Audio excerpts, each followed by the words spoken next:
네, 이미선, 문영배 두 헌법재판관 후보자의 운명에 4월 전국이 복잡하게 꼬였습니다. 사실상 청와대가 두 후보자에 대한 임명 절차에 돌입했는데요. 자, 이분들은 어떤 해법을 가지고 계신지 궁금합니다. 박범계 더불어민주당 의원 그리고 장제원 자유한국당 의원 두 분 오늘 모셨습니다. 어서 오십시오. 네, 반갑습니다. 안녕하십니까? 예, 일주일 동안 잘 지내셨죠? 네. 네. 자, 바로 토론으로 들어가도록 하겠습니다. 문재인 대통령의 이 청문보고서 재요청 시한이 내일까지인데요. 이번에도 재요청과 반발이 도돌이표처럼 반복되는 상황입니다. 관련 영상 먼저 보시겠습니다. 인사청문 경과 보고서를 다시 보내달라고 국회에 요청했습니다. 실제로가 제가 봐도 그 주식 거래를 가지고서 큰 돈을 번 것 같지는 않아요. 보니까 이미선 그 후보자의 그 결격 사유는 아니라고 봅니다. 정의당이 이미선 후보자를 데스노트에서 지웠다, 데스노트에서 바뀌었다 이렇게 계속 나오고 있는데요. 명확한 팩트는 정의당 입장에서는 이미선 후보자를 부적격으로 확정적으로 얘기를 한 적은 없습니다. 요청서는 국회에 대한 청와대 발 항복 요구서다. 해외 순방 가면 임명 강행입니다. 그 공식이 다시 재현된 상황입니다. 매우 유감입니다.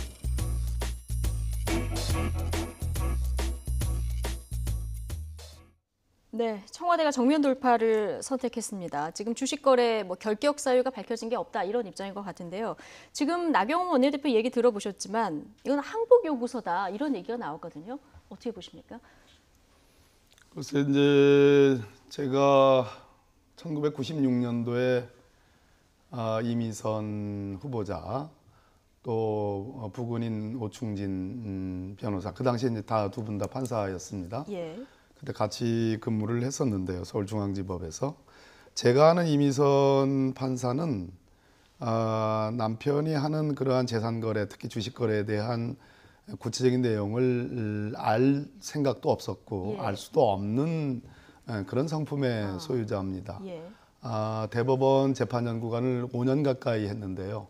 보통 성실하지 않고서는 대법관님들이 그렇게 재판연구관으로 이렇게 둘 수가 없는, 그래서 말 그대로 성실의 대명사인데 또 실제로 만약에 재산 이런 것들에 관심이 있었다면 이미선 판사가 버는 수입은 전부 다 생활비로 쓰고 오충진 변호사가 쓴 수입은 이제 지금 주식 거래를 한 거 아니겠습니까? 그렇다면 처음부터 2005년도부터 주식 거래를 했을 텐데 처음부터 3대 7이든 4대 6이든 그런 식으로 주식 지분을 나눠 가졌을 텐데 그렇지 않았고 2011년도부터 네. 일부 계좌 이체를 통해서 한 30% 정도가 한 6억 정도가 이제 이미선 판사에게 넘어가는 것인데, 그렇다면은 전체적인 정황상 성품이나 그러한 사후에 나중에 주식 거래가 일부 분배된 걸로 봐서는 구체적으로 이미선 후보자의 도덕성을 따질 만큼의 그런 구체적 내용을 알지 못했다.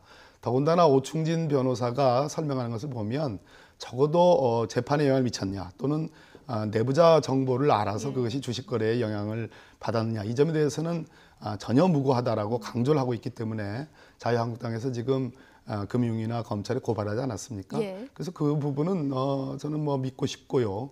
그 부분은 조사하면 나올 일이라고 생각합니다. 지금 의혹은 나왔지만 딱히 불법으로 밝혀진 거 없다 이런 입장입니다. 아니, 근데 저는 청와대가 왜 이렇게까지 밀어붙이는지 이해가 안 돼요. 불법으로 드러난 게 없다 그래서 우리 국민적인 눈높이 맞나요? 도덕적으로 맞나요? 저희들이 주식 부자라서 반대하는 겁니까? 판사 부부였다는 거거든요. 그리고 헌법재판관을 하겠다는 분입니다. 헌법재판관을 하겠다는 분은, 이분은 사실은 이 공익추구의 최후의 보루입니다. 이렇게 공익추구의 최고의 보루가 사익추구를 이렇게 열심히 했다? 이게 국민 눈높이에 맞습니까?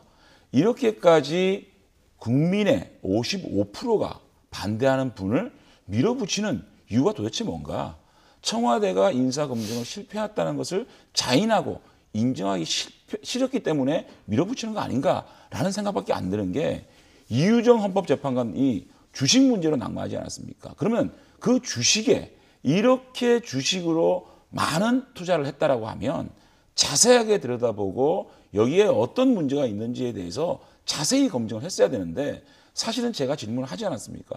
남편 주식이 이렇게 많은 데 대해서 검증을 받았습니까? 남편이 했다 그래서 아무런 자료 제출 요구를 받지 않았습니다. 라고 한 겁니다. 청와대는 사실은 주식이 이렇게 문제가 될 것 같다면 아마 이민선 후보자를 추천하지 않았겠죠. 그럼에도 불구하고 박영선 후보자, 김현천 후보자 50%의 국민들이 추천하라고 하니까 임명했다라고 얘기하지 않았습니까? 자, 이제는 55%의 국민들이 반대하고 있습니다. 이분을 도대체 왜 이렇게 밀어붙이려 하시는지. 좀 뭐 힘이 없는 야당이 어쩔 수 없이 그렇게 뭐 허용할 수밖에 없지만 우리 국민들의 수첩에는 잘 적혀 있을 거라고 봅니다. 저는 일단 불법의 문제가 있으면 그것은 용납할 수가 없는 거지요. 아까 제가 말씀드렸듯이 내부 정보를 활용했느냐라는 건데 뭐 삼광그라스하고 이테크 건설인데 공시를 사전에 알았느냐 이런 거 아니겠습니까? 수주 뭐 공사 대규모 공사를 따낸 그런 공시를 알았느냐 본인 아니라고 합니다. 지금 오충진 변호사는 그 부분은 금방 수사를 통해서 드러날 거라고 봐요. 두 번째 문제는 아까 제가도 말씀드렸듯이 주식 거래라는 것은 부동산 투기하고 다릅니다. 왜 우리가 갑자기 주식 거래에 대해서 이것이 마치 부도덕한 양, 문제가 있는 양 말씀을 하시는데 자본주의 시장 경제 질서에서 주식이야말로 산업 자본을 만드는 가장 핵심적인 겁니다. 주식회사 제도야말로 자본주의를 지탱하는 가장 핵심적인 제도인데 부동산 투기를 한 것이 아니라 부동산 투기는 우리나라에서 한정된 자원과 부동산을 갖고서 일부의 사람들이 그것을 부의 어떤 상승, 확장 수단으로 쓴다는 데서 문제가 있는데 주식 거래야말로 그것은 오히려 자유한국당의 저는 정강 정책이라면 그것은 칭찬을 받아 마땅할 일이다. 더더군다나 제가 아까 말씀드렸듯이 후보자를 기준으로 얘기를 해야 되는데 제가 최근에 이런 기사를 봤습니다. 조금만 요것만 얘기하고 끝낼게요. 부부간의 경제 공동체 이런 얘기를 한다 합니다. 그래서 남편의 문제에 대해서 뭐 문제가 있다면 아내가 책임을 져야 한다 이런 구조인데 우리나라는 김정아 앵커님 잘 아실 겁니다. 아마 부군께서도 법조인이실 겁니다. 부부 별산제입니다. 철저하게 부부 별산제고 그것이 헌법과 법률에 의해서 인정이 되는 겁니다. 그래서 남편의 재산은 별도고 아내의 재산은 별도입니다. 뭐 그런 정신을 감안한다면 어쨌든 지금 불법성이 입증되지 않으면 크게 문제가 없다 이런 입장을 그렇습니다. 지금 주셨고요. 지금 제가 한국당은 어쨌든 지금 임명 강행될 것 같은 분위기거든요. 이미 고발은 하셨고 이후에 임명이 강행되면 어떤 방법은 없죠. 방법은 대통령이 없습니까? 임명하시는데 우리가 무슨 방법이 있어요? 약한 야당이 이렇게까지 문재인 정권이 인사 문제를 이렇게 폭주하는 데 대해서 비판할 수밖에 없지 않겠습니까? 다만 제가 좀 말씀을 드릴게요. 금태섭 의원이 이런 말씀하셨어요. 청문회 할 때. 판검사는 주식 거래를 하지 말라라고 배웠습니다. 판검사는 결국은 국민의 신뢰를 먹고 사는데 국민의 신뢰가 없어지는 순간 다 잃는 겁니다. 이렇게 얘기했거든요. 자, 부인은 헌법을 재판하고 있고 남편은 주식 거래를 하고 있습니다. 이게 말이 되는 겁니까? 그리고 남편이 근무 시간에 주광덕 의원이 발표했습니다. 90%를 근무 시간에 주식 거래를 했다. 자, 이것이 정말 도덕적으로 좋은 것인가? 한 가지만 더 말씀을 드릴게요. 자, 그래요. 법적으로 아무 문제가 없다 칩시다. 이분의 자질이 과연 있는 것인가? 저는 상당히 놀랐습니다. 소수자와 인권을 대변하겠다는 이분이 난민 문제에 대해서 질문을 했거든요. 뭐라고 그런지 압니까? 난민 문제에 대해서는 구체적으로 생각해 본 적이 없습니다. 5.18 문제도 마찬가지입니다. 특별히 생각해 본 적이 없습니다. 자, 도대체 이분은 대한민국의 지금 가장 중요한 현상에 대해서 무엇을 생각해 본 분입니까? 이렇게 자질마저도 검증하지 않은 분을 왜 이렇게 임명하는가? 자, 40대 여성 지방대학 또 아버지가 미용사 이런 분 제가 찾아드릴까요? 도대체 이분은 그러니까 이분을 지금 임명해야 되는 거는 유일하게 있는 게 40대고 여성이고 지방대학을 나왔고 아버지가 이용사를 했다. 어려운 집안에 자랐다. 이거 하나입니다. 이거 하나로 헌법재판관이 될 자격이 있습니까? 이런 분들 정말 우리 여성 판사들 차고 넘칩니다. 제가 추천해드리겠습니다. 이렇게 잠깐만요. 이렇게 자질면이나 도덕성 면이나 도덕성 면에도 지금 해명해야 될 게 많습니다. 지금 이테크 2,700억 건설 수주 공시 전에 집중 매입했습니다. 삼광글라스 거래 정지 전에 발표 전에 주식 매각했습니다. 이런 것들이 아무리 오비이라기라 하지만 이 결과를 봐야 되는 것이고요. 그다음에 자질 면에서 이분이 정말 이런 도덕적인 면을 능가할 만큼 자질이 있느냐 검증이 안 됐습니다. 왜 이분을 밀어붙이려고 합니까? 네, 다 끝나셨어요. 제가 짧게만 할게요.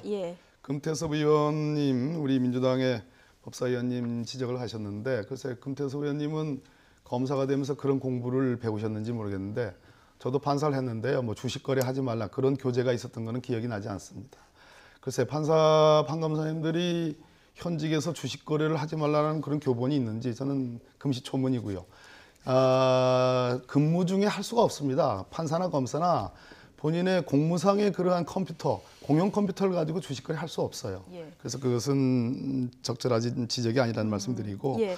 이미선 후보가 하나만 난민 문제와 5.18에 대해서 본인의 생각을 정확하게 얘기하지 않았다라는 것이 과연 자유한국당의 우리 의원님이 또 자유한국당의 청문위원님들이 그것을 이미선 후보의 자질 또는 자격을 문제 삼을 수 있는 소재인 건지 그렇다면 자유한국당 의원님들이 했던 것처럼 5.18 망언을 그럼 이미선 후보가 예. 해야지 그럼 성에 차겠습니까? 예, 어쨌든 지금 주식 아니요. 투자 관련해서는 아니, 잠깐만 요거는 말씀을 드려야 돼요. 제가 자격 문제를 거론하면서 난민 문제를 얘기하는 거는 이미선 후보자가 주장하는 소수자 예. 인권 보호에 큰 장점이 있다라고 얘기를 하고 있습니다. 그렇다면 인권 문제의 가장 중요한 화두가 난민 문제지 않겠습니까? 그러면 최소한 여기에 대해서 저희들이 난민 문제에서 어떻게 생각하느냐 중요한 게 아니고 이미선 후보자만큼은 자신의 가장 네. 장점인 소수자 보호, 인권에 대한 얘기는 확실하게 해야 되는 거 아니냐라는 예. 얘기를 하는 거죠. 저희 지금 이제 토론을 앞으로 나가야 돼서요. 이건 금융당국의 조사까지 보면서 국민 여러분들이 판단하시면 될 것 같고요. 난민만 인권 주제가 있는 건 아니죠. 예, 알겠습니다. 지금 국회에서는 여러 가지 뭐 최저임금 문제도 그렇고 탄력근로제도 그렇고 해결해야 될 문제 많습니다. 문재인 대통령 출국하기 전에 자, 여야정 협의체 가동하는 것도 방법이다 이런 이제 주문을 하고 가셨는데 한국당에서는 그럴 때가 아니라 지금 조국 민정수석 경질에 대한 여야정 협의체를 열 때다 이런 비판까지 나온 상황이거든요. 지금 야당의 비난이 이미선 후보자를 넘어서 결국 조국 민정수석에 대한 문책론으로 또 이어지고 있는데요. 근데 여당에서는 지금 조국 수석에 대한 총선 영입론이 거론되고 있습니다. 사퇴냐 총선 영입이냐 정치권 반응 들어보시죠. 추후에 논의를 본격적으로 해야 된다고 생각합니다. 지금 뭐 민정수석으로서 일을 열심히 하고 있기 때문에 지금 뭐 그걸 본격적으로 논의하기는 저는 좀 빠르다 생각하고요. 네. 집권 여당은 이미 총선 선대위 분위기인 듯합니다. 여당이 청와대 여의도 사무소가 되어가는 듯한 모습입니다. 조국 차출론은 책임 회피를 위한 어설픈 출구 전략, 그 이상도 그 이하도 아닙니다. 민정 실패 수석의 명예퇴직에 여당이 총대를 메고 나섰습니다. 선거라는 건 차출하고 그런 거 아닙니다. 본인이 이제 정치적인 의지를 가지고 그 정치를 하겠다면 이제 하는 것이고 본인이 의지가 있느냐 없느냐가 제일 중요한 거라고 생각을 해요.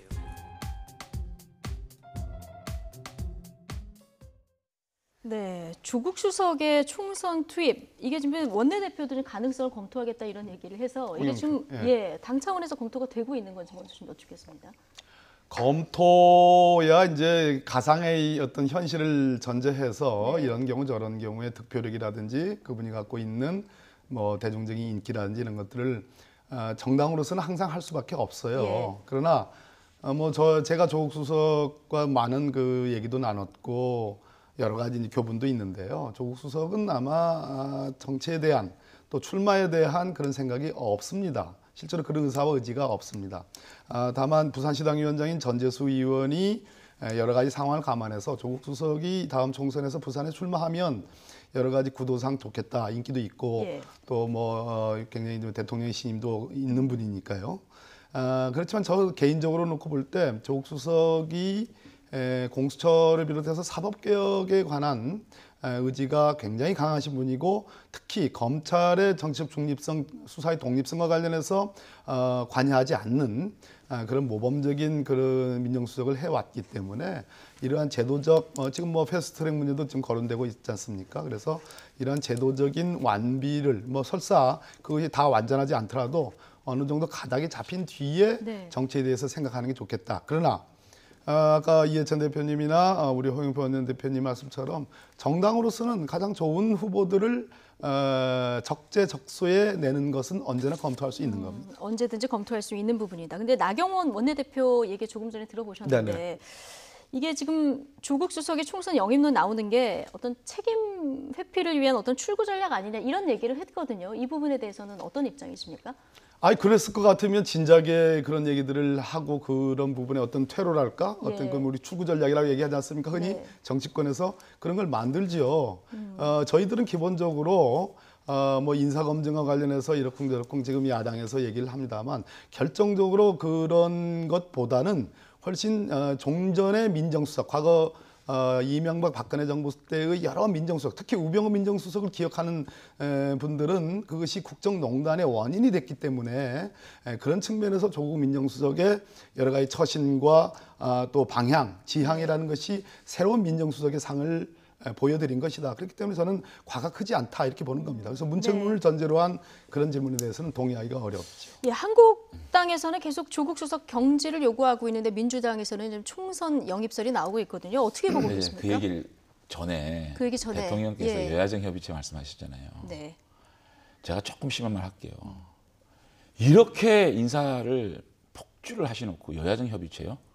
저희들 우롱하는 거라고 생각합니다. 지금 현실적으로 불가능하다. 협치를 하기 위해서는 최소한의 국민적 동의가 55%가 있는 이미선 후보자에 대해서는 생각해보겠다, 고민해보겠다 그러고 출구하셨어야죠. 어떻게 그래놓고 여야정 협의체를 얘기합니까? 야당이 그렇게 우스워 보입니까? 그렇게 우롱당해야 될 입장입니까? 좀 분노할 수밖에 없고요. 조국 수석 문제를 얘기할게요. 우병우 수석 얘기했는데 우병우 수석 정말 굉장히 잘못한 민정수석이라고 생각합니다. 우병우 민정수석 이래로 가장 실패한 수석이 조국 민정수석입니다. 11명의 후보자를 낙마를 시키고 12명을 청문 보고서 없이 채택을 시키게 한 문재인 대통령이 인사할 때마다 지지율이 떨어지는 그 일을 제공한 분입니다. 이 실패한 분이 민주당에서는 마치 인재인 양 영입을 해가지고 부산에 출마를 시키겠다? 부산 우리 시민들은 실패한 수석이 뭐 문재인 대통령의 정치적 고향이라 그래서 실패한 참모들의 탈출구입니까? 해방구입니까? 예. 이렇게 민주당에서는 사실상 저는 최정호 전 장관 후보자가 낙마하던 다음에 또 한 명의 낙마자가 생기고 문제가 생긴다면 사퇴를 하겠지라고 생각을 했는데 지금 보면 유임을 하자니 국민들 여론이 문매가 되고 그다음에 이 사퇴를 시키자니 인사검증 실패를 자인하는 꼴이니까 마치 이분이 인재인 양 해서 문재인 대통령의 정치적 고향인 부산에 모시고 와서 이분을 인재로 해서 활용하겠다라는 정치공학적 전략을 밖에 안 보이는데 자 그렇다면 부산에서 그렇게 인기가 있다면 제 지역구가 문재인 대통령의 지역구입니다. 우리 지역구에서 한번 붙죠. 네. 정말 이런 식으로 청와대에 있는 분이 실패한 분에 대해서 이렇게 마케팅을 해가지고 민주당에서 포장을 해가지고 뭐 정치적으로 마케팅을 하겠다? 알겠습니다. 어이가 없습니다. 지금 우병우 수석 이후에 가장 실패한 민정수석이다 이런 평가를 주셨거든요. 그러니까 이제 저런 말씀하시기 때문에 자유한국당이 소위 반사이익으로 점수를 얻을 수 있는 걸 못 얻고 있는 이유입니다. 지금 다음 주제도 있지 않습니까? 지금 세월호에 관한 그런 막말들, 퍼레이드를 하고 있잖아요. 그것이 집단적으로 일종의 그런 정서가 있는 겁니다. 그렇지 않습니까? 그렇지 않고서야 어떻게 저렇게 느닷없이 바로 4월 16일 그 추념일 날, 그 추도일 날, 그 기억일 날 그런 집단적인 세월호 얘기는 왜 같이 잠깐만요. 면역이 지금 면역체가 없는 겁니다. 근데 지금 뭐라고 말씀하시냐면은 우병우 민정수석이 최악의 수석이라고 그러는데 국민이 그렇게 평가를 하면 대통령의 지지율이 거꾸로 오르겠습니까? 그렇지 않지 않습니까? 그러니까 잘못한 거는 찝는 건 좋다 이겁니다. 그건 야당의 역할이에요. 그러나 그렇다고 해서 전체적으로 적어도 비교 형량이라는 표현이 있어요. 비교 형량을 해보면 대체로 오지랖이 넓어가지고 직권을 남용해서 수사에 개입해가지고 국정농단을 만든 그 잘못에 비하면 조국 민정수석이 개입하지 않고 검찰이 스스로 독립해서 정책 중립성을 갖고 수사하게 하는 것만으로도 저는 박수 받을 만하다. 뭐 인사검증 얘기는 하시는데 그 부분 여러 가지 원인이 있습니다. 솔직한 얘기로. 그나마 여기서는 따지지는 않겠습니다. 제가 말씀을 드리는 게 자신의 권력을 남용해서 국정농단으로 하게 한 그 수석이 가장 나쁜 수석이고 그 다음에 자신의 본분을 잘 하지 못하는 수석이 그 다음 나쁜 수석이라는 얘기를 하는 거예요. 자, 민정수석이 뭐 하는 겁니까? 인사검증하고 공직기강 바로잡는 거 아니겠습니까? 인사검증을 어떻게 했습니까? 난 이거 깜짝 놀랐어요. 적어도 이유정 헌법재판관 후보자가 낙마를 했으면 주식 문제에 대해서는 반면 교사를 삼아야 되는데 제가 이미선 후보자한테 물어봤습니다. 주식 문제에 대한 이게 좀 의혹이 있는데 추가로 자료 제출 소명을 받은 적이 있느냐? 없습니다. 제가 남편이 다 한 겁니다. 그러니까 저에 대한 추가 소명이 없었습니다라고 이렇게 하는 이렇게 무능한 인사검증을 하고 있는 거 하나. 두 번째는 공직기강 바로잡고 있습니까? 내 눈앞에 민정수석실에서 어떤 일이 벌어지고 있습니까? 김태호 수사관 이런 분들이 지금 사실은 그 청와대 공직기강이 말이 아니지 않습니까? 술 먹고 음주운전하고 이런 것들에 대해서 정말 무능한 모습을 보이고 있지 않느냐. 자신의 본분 두 가지를 잘못하고 있는 수석이기 때문에 우병우 수석담에 가장 실패한 수석이다. 이렇게 말씀드립니다. 지금 뭐 민정수석의 역할 또 인사검증 시스템의 어떤 그 개선점 이런 것들은 저희가 따로 주제를 정해서 두 분을 나중에 다시 모시도록 하고요. 간단하게만 30초. 예, 30초. 예. 서로 바라보는 민정수석의 역할과 본분, 우리 김정한 앵커님 지금 얘기한 것처럼 다른 거예요. 그러니까 결국 다 들어보면 민정수석이 미주알 고주알 모든 국정에 다 참견하고 개입해서 권한을 남용해서라도 국가기강을 잡아야 된다. 그 국가기강이라는 게 민주주의에 반하는 국가기강을 저는 생각합니다. 네, 알겠습니다. 아까 조금 전에 세월호 그냥 정치하고 그 막말 넘어가겠습니다. 논란 얘기로 자연스럽게 주제를 넘겨주셔서 네, 이 네. 이야기를 지금부터 나눠보도록 하겠습니다. 한국당 차명진 전 의원 그리고 정진석 의원에 대한 징계 절차에 한국당이 돌입을 했고요.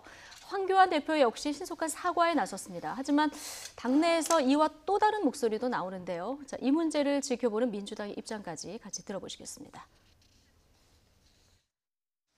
표현 자체도 국민 감정과 맞지 않는 것들이었습니다. 설령 일부 국민들께서 이런 생각을 하신다고 해도 우리 당에서 그런 이야기를 꺼내는 것 자체가 옳지 않은 행동입니다. 윤리위원회에서 응분의 조치를 해주기를 바라고 다시 한번 당 대표로서 국민 여러분께 사죄의 말씀을 드립니다. 당 대표께서 단호하게 대처하는 것 중요합니다만 이럴 때일수록 우리 식구들 보호해 주셔야 하고 방패막이가 돼 주셔야 된다. 저는 그렇게 생각합니다. 이런 어떤 극단적인 언어를 통해서 정치인들이 득을 본다고 생각하는 이런 게 문제가 있는 것 같아요. 5.18 망언 때도 그랬지만 책임도 묻지 않고 이러다 보니까 계속 반복되는 거라고 보고요. 네, 이 막말 관련해서는 뭐 장제원 의원님께 여쭤봤자 이거 막말의 이 발언의 적절성 여부에 대해서는 뭐 어떤 대답이 나올지 뭐 당연하기 때문에 이 얘기에 대해서는 더 이상 안 하고요. 지금 황교안 대표가 거듭해서 지금 머리를 숙이는 모습도 보셨고요. 윤리위 응분의 조치를 취해달라 이런 주문도 했습니다. 그렇다면 이제 5.18 징계도 그동안 좀 유야무야 된 상황에서 한국당에서 어떤 결정을 내리느냐 이 부분이 굉장히 중요한 그 상황이 되는 거겠죠? 저는 불가능하다고 생각합니다. 불가능하다. 5.18 망언도 김진태 의원이나 김술래 최고위원 같은 경우에 그 당시에 뭐 그냥 여론이 들끓으니까 뭐 하는 척하다가 결국은 엄한 분은 아니지만 다른 분은 징계를 했고 정작 그 두 사람에 대해서는 전당대회 이후로 연결했다가 지금까지 아무 얘기 없다가 지금 차명진 전 의원의 정말 있을 수도 없는 생각할 수도 없는 그런 망언들이 나왔습니다. 정진석 의원님도 그러셨고요. 그런데 이러한 것들에 대해서 자유한국당 윤리위원회가 저는 불감증에 걸려 있다고 생각합니다. 종전에 5.18 망언에 대해서 단호한 조치를 취했으면 저런 망언들이 시리즈로 나올 수가 없는 거예요. 근데 왜 저렇게 세월에 대해서 저런 망언을 했을까? 저는 오판하고 있다고 생각하는 겁니다. 한때 이 세월호의 2014년도부터 벌어졌던 이 일들을 쭉 해보면 초기에는 여야가 다 가슴 아파했습니다. 그런데 어느 순간부터 자유한국당 일각에서 소위 안산시와 유가족들에 대한 폄하 발언들이 가짜뉴스가 막 범람하기 시작했고 그것이 프레임으로 만들어져 가지고 뭐 대대적인 공세를 했습니다. 그때 상당히 뭐 제가 보기에는 이득을 봤죠. 이득을 반 느낌이었습니다. 근데 국민의 여론이 촛불과 정부가 바뀌면서 달라진 겁니다. 즉 세월호와 관련해서 특별수사단을 만들어서라도 진상규명을 철저히 해야 한다는 여론이 50%가 절대 넘습니다. 그만큼 탄탄하게 여든 야든을 지지하는 것이 아니라 정의를 희구하고 민주주의를 희구하는 우리 사회에 탄탄한 시민 세력이 생긴 겁니다. 그 부분에 대해서 저분들이 저는 간과하고 오판했다고 생각하는 겁니다. 예, 한국당 윤리 결정이 그래서 어느 때보다 그렇습니다. 주목되는데 장 의원님, 예. 지금 홍문종 의원의 얘기 조금 전에 들어보셨으면 뭐 이게 다수는 아니더라도 우리 식구를 이럴 때일수록 보호해야 된다 이런 얘기를 했거든요. 이렇다 보니까 여당에서는 어떤 얘기가 나오냐면 막말로 지지 세력이 결집해서 일부 뭐 효과를 보니까 이거를 지금 더 경쟁적으로 하는 거 아니냐 이런 그 얘기가 일부 나오고 효과가 있습니다. 나올 수가 없죠. 일부 어떻게 효과가 나올 정치적 수 없다. 셈법을 그렇게 합니까? 예. 어떻게 계산기를 어떻게 그렇게 두드립니까? 왜 우리 보수는 차갑게만 보여지냐고요. 왜 따뜻한 가슴이 없는 진영으로 자꾸만 표출될 수 있는 그런 얘기를 하냐고. 제가 역시 이거는 일부의 발언이다. 제가 2017년도에 팽목에 은하 어머니, 다윤이 어머니 뵈러 갔는데 예. 무슨 말을 하시냐 압니까? 내가 아이들 시신도 못 찾았는데 지금 배보상 청구하라고 한다.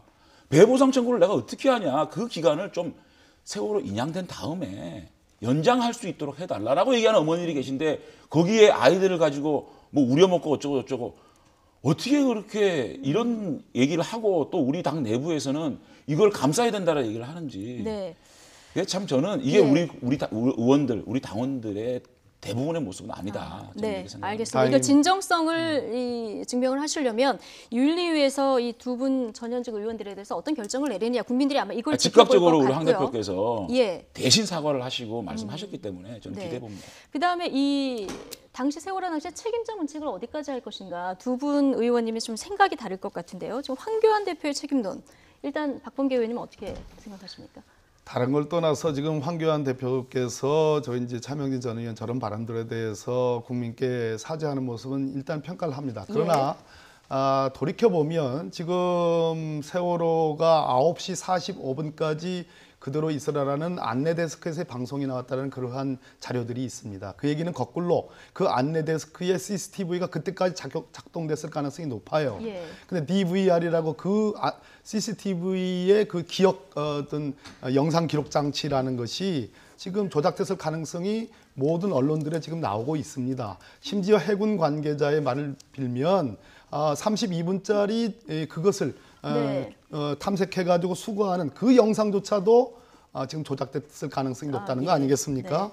그런 측면에서 그렇다면 이것을 돌이켜보면 그 당시가 언제입니까? 2014년 6월달 얘기예요. 6월달이 언제냐 하면 두 가지 제가 짤막하게 말씀드리겠습니다. 네. 해경과 청와대 안보실 간에 그 통화했던 교신했던 그것을 압수수색하려니까 우병우가 그거 안 하면 안 되겠느냐고 했을 때입니다. 예. 그 당시 법무부 장관이 황교안 대표셔요. 그래. 또 6월 달에 지금 얘가 말씀드린 그 DVR과 그것을 촬영했던 또 영상이 조작됐을 가능성에 대한 그 당시 법무부 장관이 예. 황교안 대표십니다. 예. 법무부 장관은 수사의 지휘권을 갖고 있는 분입니다. 그런 예. 측면에서 적어도 황교안 대표가 이것이 남의 일인 것처럼 얘기하는 것은 곤란한 차원에서 진상규명이 대상이 된다는 얘기입니다. 여전히 미심쩍은 부분이 많은 이런 상황에서 아니, 당시 이거 법무부 내가- 장관인 황교안 지금 한국당 대표의 책임이 있다. 민주당에서는 이런 아니, 입장이거든요. 근데 저는 예. 법조인으로서 알겠습니다. 요것만 일단 장제원 의원님 이거만 책임이 있다라는 게 아니라 진상 규명의 대상이 네, 될 수밖에 알겠습니다. 없다라는 알겠습니다. 것을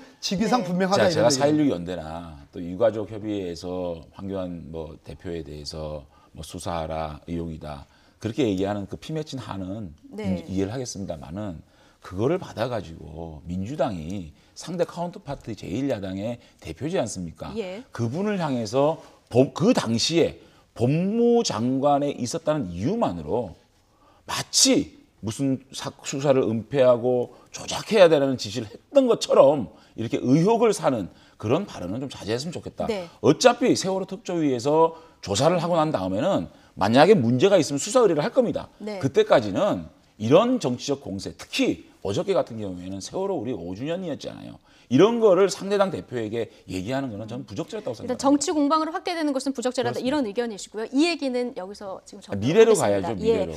마지막으로 짧게 이 문제를 좀 짚어볼 텐데요. 최근 태극기 의전 실수가 좀 이어지고 있습니다. 구겨진 태극기, 색바랜 태극기에 이어서 이번에는 거꾸로 태극기가 논란이 되고 있는데요.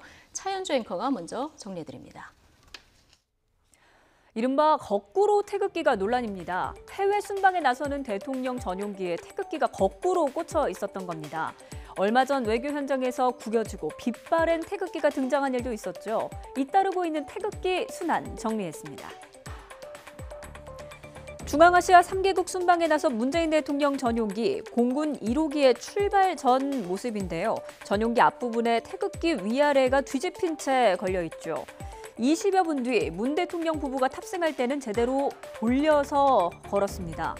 청와대 측은 태극기를 교체하는 과정에서 대한항공 실무자의 착오가 있었다고 해명했습니다. 앞서 외교부는 지난 4일 한 스페인 외교차관 행사장에 주름이 잘게 잡힌 태극기를 내걸었다가 담당자를 보직 해임했었죠. 또 지난주 문 대통령이 한미 정상회담을 위해서 워싱턴을 방문했을 때는 미국 의장대가 파란색이 아니라 빛바랜 하늘색 문양의 태극기를 들고 도열했다가 외교 결례 논란이 일자 개선하기로 했습니다. 이에 대해 박지원 민주평화당 의원은 SNS에 태극기 순환시대인가 라면서 기강회의가 극에 다다랐다고 비판했습니다. 한 번은 실수라지만 잇따르고 있는 태극기 관리 소홀 문제 어떻게 봐야 할까요? 외국의 의전 문제 얘기하려고 하면 우리부터 이런 실수가 좀 없어야 될 텐데 지금 얘기가 나온 대로 태극기 순환시대입니다. 어제 다행히 탑승 전에 그래도 청와대 직원이 발견해서 바로 달고 날기는 했습니다마는 이 태극기 관련한 지금 여러 가지 실수들이 곳곳에서 나오고 있거든요. 이건 어떻게 보십니까? 잘못됐다고 봅니다. 잘못됐다고 봅니다. 네. 짧게. 더 이상 논평하실 건 없으시고요. 네. 예. 장재훈 의원님, 이거 단순 실수, 기강회의. 어느 쪽에 더 무게가 있다고 보십니까? 박지원 의원께서 예. 아주 정확하게 표현을 하는 거예요. 기강회의가 극에 달했다. 이 정부의 의전을 생각하는 이 기강이 해이해지는 게 극에 달했다는 말씀이고, 그다음에 좀 이런 것도 있지 않나 싶어요. 태극기가 국가를 상징하는 그 존엄에 대한 인식 자체가 굉장히 좀 해이해지고 문제가 있다. 예. 그래서 좀 더 좀 각별하게 문재인 정부에서는 기강을 다잡는 그런 조치들이 필요하다고 생각을 합니다. 예. 박범계 의원님도 바로 잘못했다 이렇게 얘기를 한 마당에 기강의 문제는 조금 예. 의전이 굉장히 중요한 거죠. 의전은 예. 그냥 형식에 불과한 것이 아니고 의전의 내용이 있는 겁니다. 그런 측면에서 저러한 실수들이 또 더더군다나 언론에서 저런 것을 이제 잡아내기 위해서 이제 막 네.